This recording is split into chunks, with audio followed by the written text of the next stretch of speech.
Welcome back to the deep dive. Usually when we talk about systems or, heavy operational protocols, we're looking at big tech companies Right. or maybe government agencies. But today we are doing something a little bit different. We are peeling back the curtain on a place that creates something I think most of you listening have a very emotional connection to. I definitely do. Pizza. Yes. And not just any pizza. We're looking at a local institution called Tank's Pizza. Right? It's a Black-owned business established back in 2011 in San Antonio, Texas.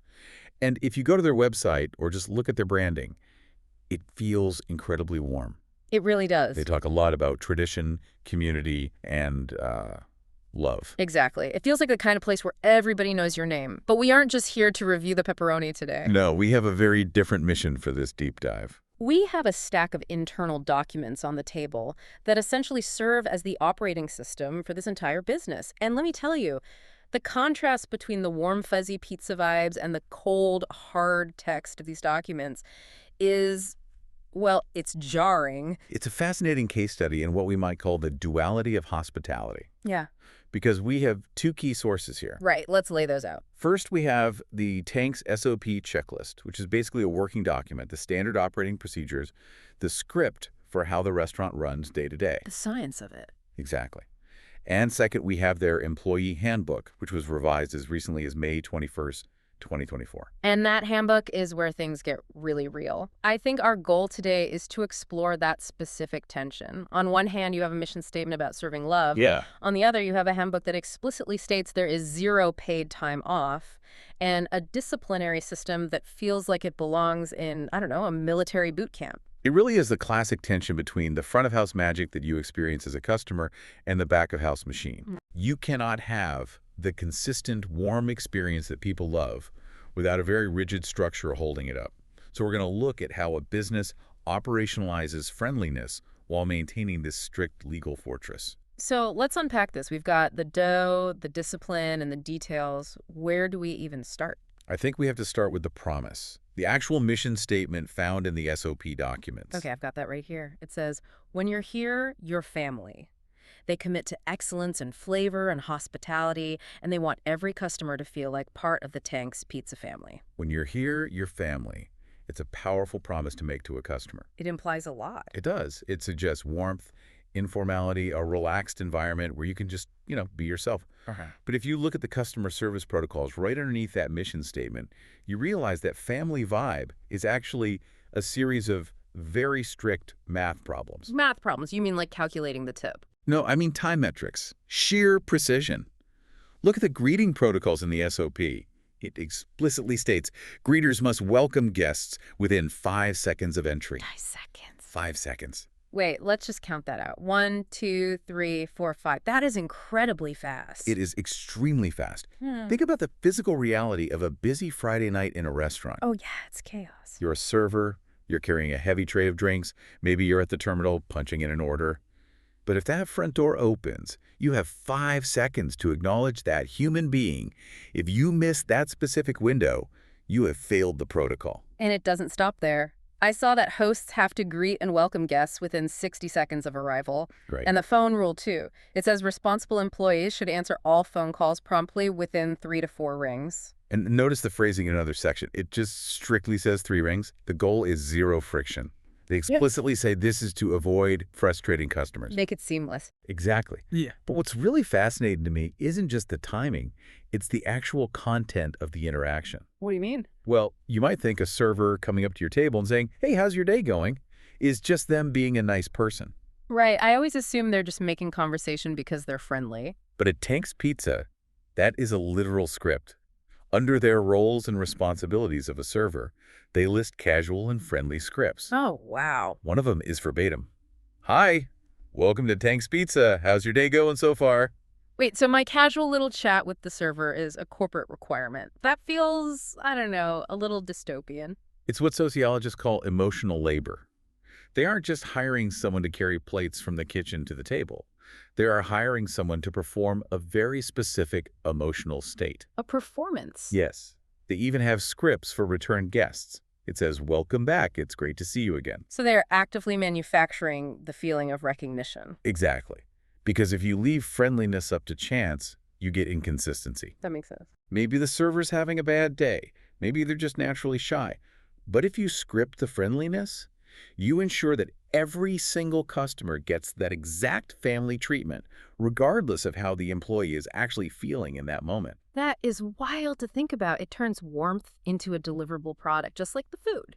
Precisely. But here is where it gets really interesting to me. If the SOPs are the script for the play, the employee handbook is the strict legal contract that keeps the actors in line. Oh, absolutely. And this is where that whole family metaphor hits a brick wall. Yes. Let's transition over to the handbook. Yeah. Because while the customer gets the love and a warmth, the employee gets Section 2, general employment. I was reading through Section 2.1, the at-will employment policy. And I know at-will is pretty standard in a lot of places, especially in Texas, but the language here felt very absolute. It is emphatic.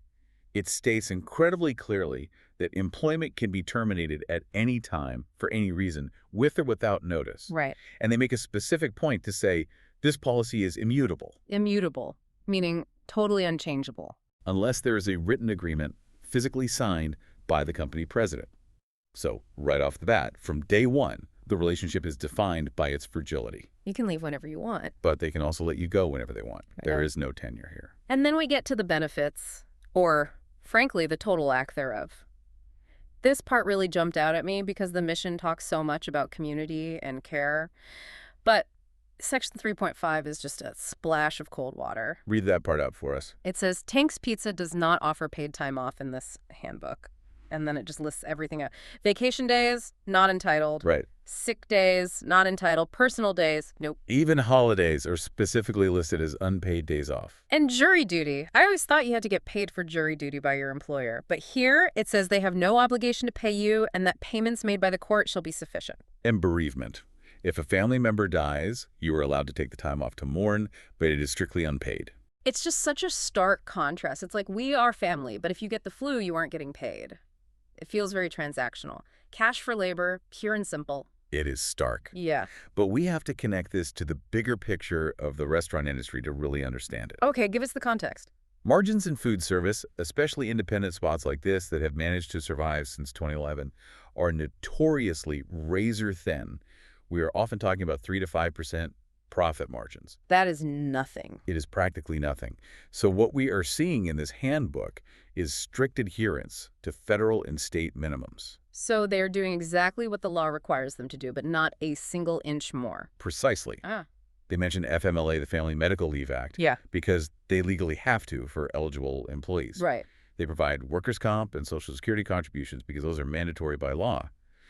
But at the time of this handbook's issuance in 2024, there is no group health insurance offered, no 401k, no life insurance. So for the person wearing the apron, the safety net is basically non-existent. If you break your leg off the clock, you're on your own. And for a new hire, it's even more precarious. They outline a probationary period for the first 30 days of employment. That's to evaluate their performance, right? Yes. So for that entire first month, you are essentially auditioning to keep your job. Management is watching closely to see if you hit that 5-second greeting window. To see if you stick to the casual scripts. Exactly. It really highlights the difference between a cushy corporate office job with a salary and the harsh reality of the service industry. So if the benefits are that minimal, you might naturally expect the daily rules to be a little loose, right? Like, hey, we can't afford to pay you for sick days, so we'll cut you some slack on the dress code. You would think that logically. But it is quite the opposite. This is where we get into the discipline part of our deep dive. Yeah, the rule book. The handbook creates a very tight, rigid box for behavior. I was looking at the attendance policy in Section 5.2. This isn't just a basic show up on time kind of rule. They are very specific about how you call out. Oh, yes. It explicitly says it is not acceptable to leave a voicemail message with a supervisor. That rule stressed me out just reading it. Imagine you wake up, you have a terrible flu, your voice is totally gone, you feel awful. You just want to text your boss or leave a quick message and go back to sleep. But here, you can't do that. Unless it is an extreme emergency, you must speak to a supervisor directly. Which creates a huge psychological barrier. It forces the employee to have that uncomfortable live conversation, which honestly probably discourages people from calling out unless they were literally unable to stand up. And what if you just don't show up? They have this 2-day rule. Right. If you fail to notify a supervisor after 2 consecutive days of absence, It is legally presumed that you have voluntarily resigned. You're just off the payroll. Gone. It addresses the ghosting problem that heavily plagues the restaurant industry, employees just disappearing. But it is ruthless. If you were in a car accident on Friday night and can't get to a phone for 48 hours, you technically resign from your job. Wow. And then there's the dress code. It says mandatory. All team members are obligated to wear the Tanks shirt. No exceptions. And that's in all caps. And we can't forget the social media policy. This is obviously a more modern addition to the handbook in Section 5.7. Right. It prohibits checking social media on employer time, which is pretty standard. But it also strongly warns against posting confidential info or disparaging messages. It effectively says, don't talk bad about the family online. If you go on Facebook and complain about the lack of paid time off, that could easily be grounds for termination. Exactly. You are an ambassador of the brand at all times. And if you break these rules, they have very clear escalation ladder. The disciplinary action section outlines 3 specific steps. I saw that. Step 1 is a warning, step 2 is a suspension, and step 3 is termination. The classic 3 strikes. Though they do reserve the right to skip steps entirely. Things like theft, fighting, drug use, or falsifying time records, those lead to immediate termination. Zero tolerance. It really is a fascinating contrast when you put it all together. The customer walks in and hears, "Welcome back, it's so good to see you," while the employee saying it is operating under the pressure of one more write-up and you're fired. It strongly suggests that the warmth the customer experiences is actually a direct product of this strict discipline. How so? You can't have that perfectly consistent 5-second greeting if employees are slacking off, checking Instagram in the corner, or showing up 20 minutes late. The rigidity is what creates the reliability. Speaking of reliability, let's move to the details. Because the SOP checklist, the standard operating procedures, is where we really see the science of the operation. Yes. This isn't just about behaving properly. It's about how to handle the physical stuff, the actual pizza. The back-of-house SOPs are incredibly detailed regarding food safety and storage. This is where a restaurant truly lives or dies. Right, the stakes are high. If you mess this up, you don't just lose a little money. You make people sick, and you get shut down by the health department. They mentioned FIFO everywhere in this document. First in, first out. A classic inventory rule. You use the old cheese before you open the new cheese. It sounds incredibly simple. But in a chaotic, busy kitchen, it takes real discipline to rotate stock properly so nothing spoils in the back. But look at the actual storage rules. Food must be kept at least 6 inches above the ground, and meat goes on the bottom shelves. Do you know why the meat specifically goes on the bottom? I assume so. It doesn't drip on things. Exactly. It's entirely about preventing cross-contamination. If you put raw chicken on the top shelf of the walk-in and it drips juice onto the lettuce or the bell peppers on the bottom shelf, you are going to make people very, very sick. That makes total sense. Putting the most dangerous items, the raw meats, at the absolute bottom is a critical safety protocol. And they are checking temperatures constantly, too. The checklist says at least twice a day. Again, consistency. A restaurant fails overnight if the walk-in freezer warms up and spoils all the dough. If nobody checks that temperature for 6 hours, you've lost thousands of dollars in inventory. But what really stood out to me was the cleanliness standards. It is relentless. I was looking at the list, and it says to sanitize high chairs after each use. That is a huge one for parents. Nothing is worse than walking into a restaurant and putting your kid in a sticky high chair. Oh, absolutely. But they also dictate wiping down sauce bottles with warm towels and regularly dusting the decorations. And the receiving orders section is intense. They don't just sign for the boxes when the delivery truck backs up to the door. No, they don't trust the invoice. They physically reweigh weight-based products to match the paperwork. That feels almost paranoid to me. Like, I don't trust this label. I'm putting this giant block of cheese on a scale right now. It isn't paranoid at all. It's just smart business. Think about it. If you are paying for 10 pounds of mozzarella and the supplier actually sends you 9.5 pounds, that is 5% of your cost just gone. Wow, yeah. Over a year, doing that every week, that adds up to a massive amount of money. They are fiercely protecting their margins. They also use thermometers on frozen goods immediately upon arrival. If it's not frozen solid when it comes off the truck, they take photos of it and reject it.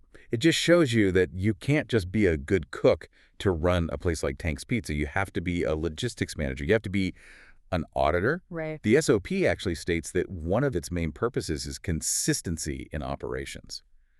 A restaurant fails not just on bad food, but on bad processes. If you serve unsafe food because you forgot to check the temp, that family vibe out front doesn't matter at all. You're out of business. Exactly. So this brings up a huge question for me. We have the weighing, the deep cleaning, the scripting, the strict attendance, the total lack of paid time off. How do they find people willing to do all of this? That brings us perfectly to the hiring and onboarding SOPs. They treat the hiring process as a serious gatekeeping mechanism. They aren't just looking for warm bodies to fill a shift. They verify food handler permits before you even start training. And they discuss the cell phone policy and internet rules immediately. They are setting the baseline expectations before the apron ever goes on. They want you to know this is a serious job with serious rules.